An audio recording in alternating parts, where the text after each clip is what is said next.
PSC ഡയറിയിലേക്ക് സ്വാഗതം.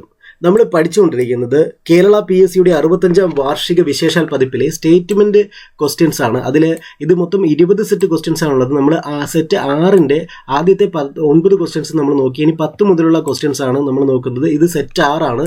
ഇനിയും നമുക്ക് ഏറെ പഠിക്കാനുണ്ട്. അപ്പോൾ നമുക്ക് അതിൻ്റെ പോയിന്റിലേക്ക് പോകാം. അപ്പോൾ ഇനി നമുക്ക് പഠിക്കാനുള്ളൊരു പോയിന്റ് എന്ന് പറയുന്നത് അത് ഒരു 10ാമത്തെ പോയിന്റാണ്. 10ാമത്തെ പോയിന്റാണ്. അപ്പോൾ അതിനു മുമ്പേ സമീപകാല ജ്ഞാനപീഠ ജേതാക്കൾ എന്നൊരു ടോപ്പിക് കൊടുത്തിട്ടുണ്ട്. നമുക്കത് നോക്കാം. അതിൽ 2022 57ാമത് പുരസ്കാരം. അപ്പോൾ നമ്മൾ ഈ 57ാമത് പുരസ്കാരം പഠിക്കുന്നതിന് മുമ്പ് നമ്മളൊരു 55ാമത് പുരസ്കാരം, നമുക്ക് പ്രധാനപ്പെട്ട ഒരു പുരസ്കാരം നമ്മൾ പഠിച്ചിട്ടുണ്ട് അല്ലേ. 55ാമത്തെ പുരസ്കാരം നമുക്ക് വേണ്ടപ്പെട്ടതാണ് അല്ലെ. ആർക്കാണത് കിട്ടിയിട്ടുള്ളത്? അക്കിത്തം അച്യുതൻ നമ്പൂതിരിക്കാണ് അല്ലെ.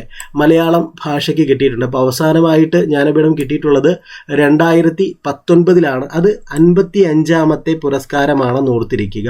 അക്കിത്തം അച്യുതൻ നമ്പൂതിരി 55ാമത്തെ പുരസ്കാരം 2019 വർഷം എന്ന് ഓർത്തിരിക്കുക. അപ്പം നമുക്ക് 55 2019 അല്ലെ. അതിനുശേഷം 2022 വരെയാണ് കൊടുത്തിട്ടുള്ളത് അല്ലെ.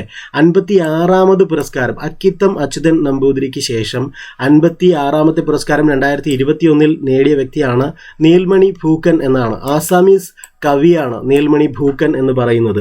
പിന്നെ 2022 ജ്ഞാനപീഠം കൊടുത്തിട്ടുള്ളത്. അപ്പോൾ അത് ദാമോദർ മൗസോയ്ക്കാണ് കിട്ടിയിട്ടുള്ളത്. ദാമോദർ മൗസോ.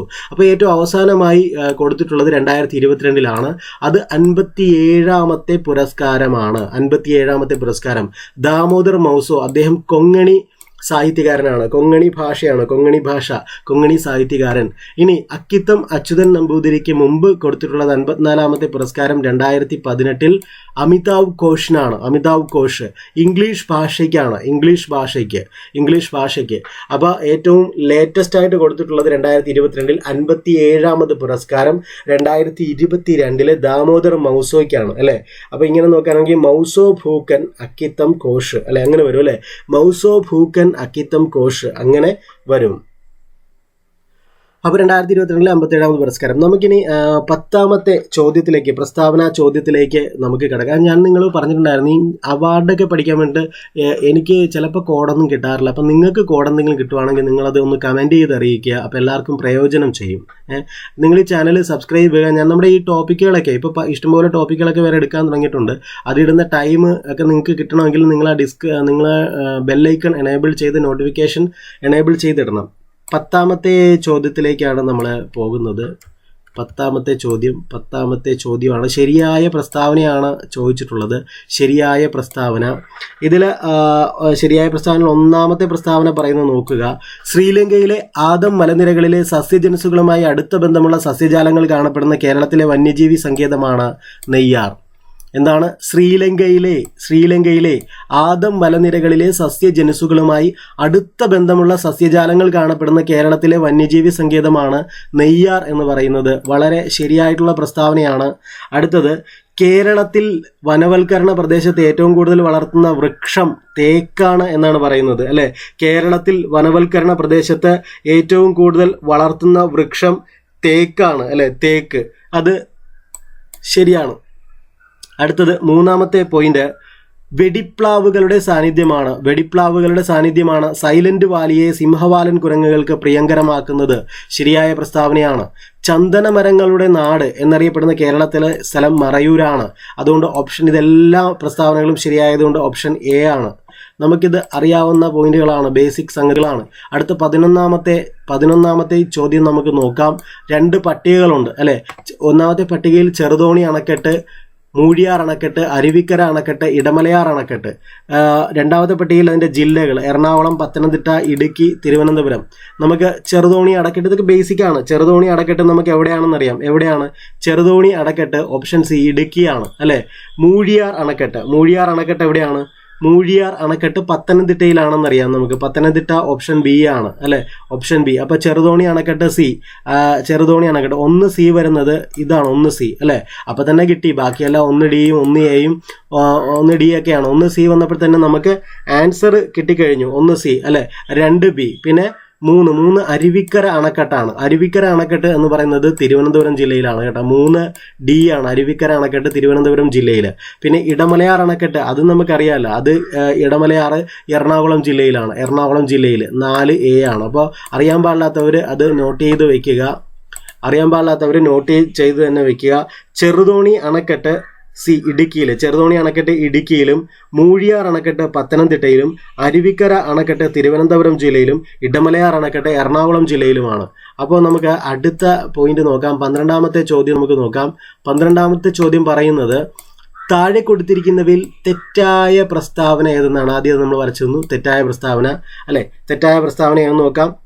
1ാമത്തെ പ്രസ്താവന മലയോര സുഖവാസ കേന്ദ്രമായ പൊന്മുടി തിരുവനന്തപുരം ജില്ലയിലാണെന്നാണ്. അതെല്ലാവർക്കും അറിയാം, ശരിയാണ്. അടുത്തത് അഗസ്ത്യാർകൂടം സ്ഥിതി ചെയ്യുന്നത് കൊല്ലം ജില്ലയിലെന്നാണ്. അത് തെറ്റാണ് അല്ലെ, കൊല്ലം ജില്ലയിലല്ല, അത് അഗസ്ത്യാർകൂടം തിരുവനന്തപുരം ജില്ലയിലാണെന്ന് നമുക്കറിയാം അല്ലെ. ഇതൊക്കെ ബേസിക് സംഗതികളാണ്, അത് നമുക്കറിയാം, ഇതൊക്കെ നമുക്ക് കിട്ടും. ഇത് തെറ്റാണ് കേട്ടോ, സോറി, തെറ്റാണ്. എന്തുകൊണ്ടാണ് തെറ്റിയത്? അഗസ്ത്യാർകൂടം കൊല്ലം ജില്ലയിലല്ല, തിരുവനന്തപുരം ജില്ലയിലാണ്. അതുകൊണ്ട് ഇതാണ് തെറ്റായിട്ടുള്ള ഒരു പ്രസ്താവന എന്ന് പറയുന്നത്. ഇനി നമുക്ക് 3ാമത്തെ പ്രസ്താവന കൊടുത്തിരിക്കുന്നതെന്ന് നോക്കാം. കേരളത്തിലെ ഏറ്റവും ഉയരം കൂടിയ 2ാമത്തെ കൊടുമുടിയായ മീശപ്പുലിമല ഇടുക്കി ജില്ലയിലാണ് അല്ലെ, ഇടുക്കി ജില്ലയിൽ. അത് ശരിയായിട്ടുള്ള പ്രസ്താവനയാണ്. അടുത്തത് അമ്പുകുത്തി മലയുടെ താഴ്വാരത്താണ് എടയ്ക്കൽ ഗുഹ സ്ഥിതി ചെയ്യുന്നത്. ശരിയാണ് കേട്ടോ. എടയ്ക്കൽ ഗുഹയിൽ നിങ്ങൾ പോയിട്ടുണ്ടോ? നല്ല ഗുഹയാണ്, നല്ലൊരു എക്സ്പീരിയൻസ് ആണ്. അപ്പോൾ അങ്ങനെ നമ്മൾ ഈ സ്ഥലത്തൊക്കെ പോയി പഠിക്കുന്നുണ്ട്. അമ്പുകുത്തി മലയുടെ താഴ്വാരത്ത് തന്നെയാണ്. അപ്പം നമ്മൾ കണ്ടുപിടിക്കുന്നുണ്ട് പെട്ടെന്നാണ്. അപ്പോൾ ടൂറിന് അങ്ങനെയുള്ള സ്ഥലങ്ങളിൽ പോകുമ്പോൾ അത് നമ്മൾ എക്സ്പീരിയൻസ് ചെയ്ത് പഠിക്കാൻ പറ്റും. അപ്പോൾ അതിൽ 12ാമത്തെ ചോദ്യത്തിൽ B ആണ് തെറ്റായിട്ടുള്ളത്, ബാക്കിയെല്ലാം ശരിയാണ്. ഇനി 13ാമത്തെ നമുക്ക് നോക്കാം. 13ാമത്തെ ചോദ്യത്തിൽ 2 പട്ടികയുണ്ട് അല്ലെ, 2 പട്ടികകളാണ് കൊടുത്തിട്ടുള്ളത്. 1ാമത്തെ പട്ടികയിൽ മംഗളവനം, കടലുണ്ടി, കുമരകം, അരിപ്പ എന്നീ പക്ഷിസങ്കേതങ്ങൾ കൊടുത്തിട്ടുണ്ട് അല്ലേ. അടുത്ത 2ാമത്തെ പട്ടികയിൽ അതിൻ്റെ ജില്ലകൾ കൊടുത്തിട്ടുണ്ട് അല്ലേ. നമുക്ക് മംഗളവനം അറിയാം. മംഗളവനം എവിടെയാണ്? ഒന്ന് എറണാകുളത്താണെന്ന് നമുക്ക് അറിയാവുന്നതാണ്. 1A മംഗളവനം അല്ലെ. മംഗളവനം തട്ടേക്കാട് അല്ലെ. മംഗളവനം തട്ടേക്കാടൊക്കെ ഇടുക്കി അല്ലെ എറണാകുളം ജില്ലയിലാണ്. 1A ആണ് വരുന്നത്. 1A വരുന്ന ഓപ്ഷൻ എന്ന് പറയുന്നത് ഇവിടെ 2 ഉണ്ട് അല്ലെ, 2 ഉണ്ട്. 1A. അടുത്ത കടലുണ്ടി നമുക്കറിയാമല്ലോ. കടലുണ്ടി എവിടെയാണെന്ന് നമുക്കറിയാം. എവിടെയാ? മലപ്പുറം അല്ലെ. കടലുണ്ടി ട്രെയിൻ ദുരന്തമൊക്കെ നമുക്കറിയാം. കടലുണ്ടി മലപ്പുറത്താണ്. 2C ആണ് വരുന്നത്. 2C വരുന്ന ഓപ്ഷൻ ഇതാണ് അല്ലെ. അപ്പൊ തന്നെ നമുക്ക് കിട്ടി ആൻസർ ഏതാണ്? ഇതെന്നുള്ളതാണ്. എന്നാലും നമുക്ക് ബാക്കി നോക്കണം. 3 കുമരകം അറിയാം, അത് കോട്ടയം ജില്ലയിലാണ്. കോട്ടയം ജില്ല അല്ലെ. 3D ആണ്. 3D കോട്ടയം ജില്ല. പിന്നെ അരിപ്പ തിരുവനന്തപുരമാണ്. അതേതാ? 4B ആണ്. അരിപ്പ തിരുവനന്തപുരം. അപ്പോൾ അറിയാൻ പാടില്ലാത്തവർ അത് നോട്ട് ചെയ്ത് വെച്ചോളുക. അത് ബേസിക് സംഗതികളാണ്. ഇതറിയാൻ പാടില്ലാതിരിക്കുന്ന ആൾക്കാർ കുറവായിരിക്കും. അടുത്ത 14ാമത്തെ ചോദ്യത്തിലേക്ക് നമുക്ക് കടക്കാം. 14ാമത്തെ ചോദ്യമാണ് താഴെ കൊടുത്തിരിക്കുന്നവയിൽ തെറ്റായ പ്രസ്താവന ഏതാണ് നമുക്ക് നോക്കാം. 1ാമത്തെ പ്രസ്താവന പ്രശസ്തമായ കാക്കത്തുരുത്ത് ദ്വീപ് ശാസ്താംകോട്ട കായലിലാണെന്നാണ് പറയുന്നത്. ഇത് പ്രസ്താവന ശരിയാണോ? ഇത് ശരിയായിട്ടുള്ള പ്രസ്താവനയാണ്. കേരളത്തിലെ ഏറ്റവും നീളം കൂടിയ കായൽ വേമ്പനാട് കായലാണ്. അതെന്താ? ശരിയായിട്ടുള്ള പ്രസ്താവനയാണ് അല്ലേ. കേരളത്തിലെ ഏറ്റവും നീളം കൂടിയ കായൽ എന്ന് പറയുന്നത് വേമ്പനാട് കായലാണ് അല്ലേ. ഇത് പലതവണ ഒബ്ജക്റ്റീവ് ടൈപ്പ് പരീക്ഷയിൽ ചോദിച്ചിട്ടുള്ളതാണ്. അടുത്തത് കായംകുളം കായലിൻ്റെ അഴിമുഖമാണ് നീണ്ടകര. അത് തെറ്റിപ്പോയല്ലോ. അപ്പോൾ ഇതാണ് തെറ്റായിട്ടുള്ള പ്രസ്താവന എന്ന് പറയുന്നത്. കാരണം കായംകുളം കായലിൻ്റെ അഴിമുഖം അല്ല, അത് ശരിക്കും അഷ്ടമുടി കായലിൻ്റെ അഴിമുഖമാണ്. അപ്പോൾ ഇവിടെ കായൽ മാറിപ്പോയി അല്ലേ. കായൽ പോലീസുകാർക്ക് എന്താ ഈ വീട്ടിൽ കാര്യം എന്ന് ചോദിച്ചു അല്ലേ. കായൽ മാറിപ്പോയി. അഷ്ടമുടി കായലിൻ്റെ അഴിമുഖമാണ് നീണ്ടകര എന്ന് പറയുന്നത്. അപ്പോൾ തെറ്റിയൊരു പോയിന്റ് എന്ന് പറയുന്നത് C ആണ്. അടുത്ത ഓപ്ഷൻ D നോക്കാം. പാതിരാമണൽ ദ്വീപ് വേമ്പനാട്ട് കായലിലാണ് അല്ലെ. വളരെ ശരിയാണ്. പാതിരാമണൽ എന്നൊരു സിനിമ തന്നെ ഉണ്ടല്ലേ, ഉണ്ണി മുകുന്ദൻ്റെ. പാതിരാമണൽ ദ്വീപ് വേമ്പനാട്ട് കായലിലാണ്. അടുത്ത 15ാമത്തെ ക്വസ്റ്റ്യനിലേക്ക് നമുക്ക് കടക്കാം. അപ്പോൾ നിങ്ങൾ ചാനൽ സബ്സ്ക്രൈബ് ചെയ്തിട്ടുണ്ടെങ്കിൽ സബ്സ്ക്രൈബ് ചെയ്യുക, ബെല്ലൈക്കൺ മസ്റ്റായിട്ട് എനേബിൾ ചെയ്യുക. പിന്നെ നിങ്ങൾക്ക് ഞാനിവിടെ എടുക്കുന്നത് നിങ്ങൾക്ക് മനസ്സിലായി എന്ന് എനിക്ക് മനസ്സിലാകുന്നത് നിങ്ങൾ ലൈക്ക് ചെയ്യുമ്പോഴാണ് കേട്ടോ. പിന്നെ ഇതുവരെ കമൻറ്റ് ചെയ്ത എല്ലാവർക്കും നന്ദി അറിയിക്കുന്നു. നന്നായിട്ട് കമൻറ്റ് ചെയ്യുക. ചില കമൻറ്റുകളൊക്കെ കാണുമ്പോൾ നമുക്ക് പോസിറ്റീവ് എനർജിയാണ്. കൂടുതൽ വീഡിയോകൾ ചെയ്യാനും നിങ്ങളുടെ പരീക്ഷയ്ക്ക് അത് ഉപയോഗമാകാനും ഒക്കെ അങ്ങനെ ആകണമെന്ന് ആഗ്രഹിച്ചുകൊണ്ട് തന്നെയാണ് നമ്മൾ പ്രാർത്ഥിച്ചുകൊണ്ട് തന്നെയാണ് ഒക്കെ ചെയ്യുന്നത്. അതുകൊണ്ട് നല്ല കമൻറ്റുകളൊക്കെ തന്ന് പ്രോത്സാഹിപ്പിക്കുക, ലൈക്ക് ചെയ്യുക, ഷെയർ ചെയ്യുക. അപ്പോൾ 15ാമത്തെ ക്വസ്റ്റ്യൻ കൊടുത്തിരിക്കുന്നത് ഹിൽ സ്റ്റേഷനാണ് അല്ലേ. ഇതിൽ താഴെ കൊടുത്തിരിക്കുന്നതിൽ ശരിയായ ജോഡി തിരഞ്ഞെടുക്കാനാണ് പറഞ്ഞിരിക്കുന്നത്. അപ്പം നമുക്ക് നോക്കാം. ഇതിൽ ശരിയായ ജോഡി ചരൽക്കുന്ന് ഹിൽ സ്റ്റേഷൻ അല്ലേ. ചരൽക്കുന്ന് ഹിൽ സ്റ്റേഷൻ എന്ന് പറയുന്നത് ഇടുക്കി, ഗണപതിക്ക് വെച്ചത് കാക്കോണ്ട എന്ന് പറഞ്ഞ പോലെ ആദ്യത്തെ തന്നെ തെറ്റി അല്ലേ. ചരൽക്കുന്ന് ഹിൽ സ്റ്റേഷൻ അത് എവിടെയാണ് വരുന്നത്? അത് പത്തനംതിട്ട ജില്ലയിലല്ലേ വരുന്നത്. പത്തനംതിട്ട ജില്ലയിൽ നമ്മളിത് പഠിച്ചിട്ടുള്ള നമുക്ക് അറിയാവുന്ന ഒരു പോയിന്റ് ആണ് അല്ലേ. ചരൽക്കുന്ന് ഹിൽ സ്റ്റേഷൻ പത്തനംതിട്ട ജില്ലയിലാണ്. അപ്പോൾ ശരിയായ ജോഡികൾ തിരഞ്ഞെടുക്കുക എന്നാണ് പറഞ്ഞിരിക്കുന്നത്. പാതിരാമണൽ അത് നമ്മളിപ്പോൾ തൊട്ട് മുമ്പ് പറഞ്ഞല്ലോ അല്ലേ. പാതിരാമണൽ അല്ലേ, ഇത് പറഞ്ഞു. പാതിരാമണൽ ആലപ്പുഴ ജില്ലയിലാണ്. പാതിരാമണൽ ദ്വീപ് എന്ന് പറയുന്നത് അല്ലേ ആലപ്പുഴ ജില്ലയിലാണ്. റാണിപുരം കാസർഗോഡ് പലതവണ ചോദിച്ചിട്ടുണ്ട് ഈ ഒബ്ജക്റ്റീവ് ടൈപ്പ് ക്വസ്റ്റ്യനിൽ. റാണിപുരം എവിടെയാണെന്ന്? കാസർഗോഡ് ജില്ലയിൽ. ഇല്ലിക്കൽ കല്ല് കോട്ടയം. അപ്പോൾ ബാക്കി മൂന്നും എന്ന് പറയുന്നത് ശരിയാണ്. 2, 3, 4 ശരിയാണ്. ഈ ചരൽക്കുന്ന് ഹിൽ സ്റ്റേഷൻ മാത്രമാണ് തെറ്റിയിട്ടുള്ളത്. അതായത് 2, 3, 4 എന്ന് പറയുന്നതാണ് ഇവിടെ ശരി ഉത്തരമായിട്ട് വരുന്നത്. അപ്പോൾ ആ ഓപ്ഷൻ എന്ന് പറയുന്നത് 2, 3, 4. ആ ഓപ്ഷൻ എന്ന് പറയുന്നത് നമുക്ക് നോക്കാം. 2, 3, 4 ബി ഓപ്ഷനാണ്. ബി ഓപ്ഷൻ അല്ലേ. 2, 3, 4 എന്നപ്പോൾ ഇവിടെ ശരി ആയിട്ടുള്ളത് ബി ഓപ്ഷനാണ്. നമ്മളിവിടെ അപ്ലോഡ് ചെയ്യുന്ന എല്ലാ വീഡിയോയും പരീക്ഷ ടെലഗ്രാമിൽ നടത്താറുണ്ട്. ലിങ്ക് ഡിസ്ക്രിപ്ഷൻ ബോക്സിലുണ്ട് അല്ലേ. താല്പര്യമുള്ളവർക്ക് ജോയിൻ ചെയ്യാം. അടുത്തത് തെറ്റായ പ്രസ്താവന ഏതെന്നാണ്. തെറ്റായ പ്രസ്താവന ഏതെന്ന് നമുക്ക് നോക്കാം. ആദ്യം പറയുന്നത് എന്താണ്? കേരള ഫോറസ്റ്റ് ഡെവലപ്മെൻറ്റ് കോർപ്പറേഷൻ ആസ്ഥാനം നിലമ്പൂരാണ്. തെറ്റിപ്പല്ലേ. നിലമ്പൂരല്ല, അത് കോട്ടയമാണ് എന്ന് നമുക്കറിയാം അല്ലേ. ഏതാണ്? Kerala forest Kottayam. Kerala forest development കോർപ്പറേഷൻ്റെ ആസ്ഥാനം എന്ന് പറയുന്നത് കോട്ടയമാണ്. അപ്പോൾ തെറ്റിയത് അല്ലെ, തെറ്റിയത് ആദ്യത്തെ ഓപ്ഷൻ എ തന്നെയാണ്. ഇനി നമുക്ക് ബി നോക്കാം. ഫോറസ്റ്റ് ഇൻഡസ്ട്രീസ് ട്രാവൻകൂർ ലിമിറ്റഡിൻ്റെ ആസ്ഥാനം ആലുവയാണ്. അത് ശരിയാണ് കേട്ടോ. ഫോറസ്റ്റ് ഇൻഡസ്ട്രീസ് ട്രാവൻകൂർ ലിമിറ്റഡിൻ്റെ ആസ്ഥാനം ആലുവയാണ്. സംസ്ഥാന വനം വകുപ്പ് ആസ്ഥാനം തിരുവനന്തപുരം വഴുതക്കാടാണ്. ശരിയാണ്. കേരള ഫോറസ്റ്റ് റിസർച്ച് ഇൻസ്റ്റിറ്റ്യൂട്ട് പീച്ചിയിലാണ്. പണ്ട് ഒബ്ജക്റ്റീവ് ക്വസ്റ്റ്യൻസ് ആയിരുന്നപ്പോൾ നിരന്തരം ചോദിച്ചുകൊണ്ടിരുന്നതാണ് ഈ കേരള ഫോറസ്റ്റ് റിസർച്ച് ഇൻസ്റ്റിറ്റ്യൂട്ട് എവിടെയാണെന്ന്. അത് പീച്ചിയിലാണ്. അടുത്ത 17ാമത്തെ ക്വസ്റ്റ്യൻസ് നമുക്ക് നോക്കാം. 17ാമത്തെ ക്വസ്റ്റ്യനിൽ എന്താണ് പറഞ്ഞിരിക്കുന്നത്? താഴെ കൊടുത്തിരിക്കുന്നതിൽ ശരിയായ ജോഡികൾ തിരഞ്ഞെടുക്കാനാണ് 17ാമത്തെ ക്വസ്റ്റ്യനിൽ പറയുന്നത്. ശരിയായ ജോഡികൾ തിരഞ്ഞെടുക്കുക. അപ്പം നമുക്ക് നോക്കാം. ഏറ്റവും വലിയ ഫോറസ്റ്റ് ഡിവിഷൻ എന്ന് പറയുന്നത് റാന്നിയാണ്. അത് ശരിയായിട്ടുള്ളൊരു പ്രസ്താവനയാണ്. ഞാൻ പറഞ്ഞിട്ടുണ്ട്, നിങ്ങൾക്ക് അറിയാൻ പാടില്ലാത്തത് നിങ്ങളുടെ കയ്യിലിരിക്കുന്ന നോട്ട്ബുക്കിൽ ഒന്ന് നോട്ട് ചെയ്യണം അല്ലേ. നോട്ട്ബുക്കിൽ ഏറ്റവും വലിയ ഫോറസ്റ്റ് ഡിവിഷൻ റാന്നിയാണ്. ഏറ്റവും വലിയ ഫോറസ്റ്റ് ഡിവിഷൻ റാന്നി. പറയുമ്പോൾ തന്നെ വലിച്ചു നീട്ടിയാണ് പറയുന്നത്. അപ്പോൾ ഏറ്റവും വലിയ ഫോറസ്റ്റ് ഡിവിഷൻ റാന്നി. റാന്നി. അപ്പോൾ വലിച്ചീട്ടിയാണ് പറയുന്നത്. അപ്പോൾ ഏറ്റവും വലിയ ഫോറസ്റ്റ് ഡിവിഷൻ റാന്നി. കേരളത്തിലെ ഏക കന്യാവനം മറയൂർ. തെറ്റിപ്പോയല്ലോ. കേരളത്തിലെ ഏക കന്യാവനം കൊച്ചു കുട്ടികൾക്ക് പോലും അറിയാം അല്ലേ. നിങ്ങൾക്കറിയില്ലേ ഏതാണ് കേരളത്തിലെ ഏക കന്യാവനം എന്ന് പറയുന്നത്? അത് സൈലന്റ് വാലി ആണെന്ന് അറിയാമല്ലേ. Silent Valley. അപ്പോൾ ഇതാണ് തെറ്റിയിട്ടുള്ളത്. കേരളത്തിലെ ഏക കന്യാവനം മറയൂർ അല്ല, സൈലന്റ് വാലിയാണ്. അടുത്തത് നാട്ടാന പരിരക്ഷണ കേന്ദ്രം. അത് കോട്ടൂറാണ്. നാട്ടാന പരിരക്ഷണ കേന്ദ്രം കോട്ടൂർ ശരിയാണ്. നാട്ടാന പരിരക്ഷണ കേന്ദ്രം കോട്ടൂർ എന്ന് പറയുന്നത് ശരിയായിട്ടുള്ള പ്രസ്താവനയാണ്. കാട്ടാന ഉദ്യാനമുണ്ട്. കാട്ടാന ഉദ്യാനം എന്ന് പറയുന്നത് ചിന്നക്കനാല്. നമുക്കറിയാമല്ലേ മറ്റേ അരിക്കൊമ്പൻ ചിന്നക്കനാല്. ആ സമയത്ത് നിങ്ങൾ കണ്ടതാണ് അരിക്കൊമ്പൻ അല്ല ചിന്നക്കനാല്. അപ്പോൾ കാട്ടാന ഉദ്യാനം അതുമായിട്ട് കണക്ട് ചെയ്ത് ഓർത്തിരിക്കുക. കാട്ടാന ഉദ്യാനം എന്ന് പറഞ്ഞ ചിന്നക്കനാല്. ഇവിടെ തെറ്റെന്ന് പറയുന്നത് 2 ആണ്. അതായത് ശരിയായിട്ടുള്ള 1, 3, 4 ആയിട്ടുള്ള ഓപ്ഷൻ എന്ന് പറയുന്നത് സി ആണ്. 1, 3 ഓപ്ഷൻ സി ആണ്. അപ്പോൾ നമുക്ക് അടുത്ത ഒരു പോയിന്റ് നോക്കാം. അവിടെ ഒരു 2 പട്ടികകൾ കൊടുത്തിട്ടുണ്ട് അല്ലെ. പട്ടിക എയും പട്ടിക 1ഉം പട്ടിക 2ഉമാണ്. ഒന്നാമത്തെ പട്ടികയിൽ ബീച്ചാണ്. Papanasam beach, Nattika beach, Purakkad beach, Kannutheertham beach. അതിൻ്റെ ജില്ലകളാണ് ആലപ്പുഴ, തൃശ്ശൂർ, കാസർഗോഡ്, തിരുവനന്തപുരം അല്ലേ.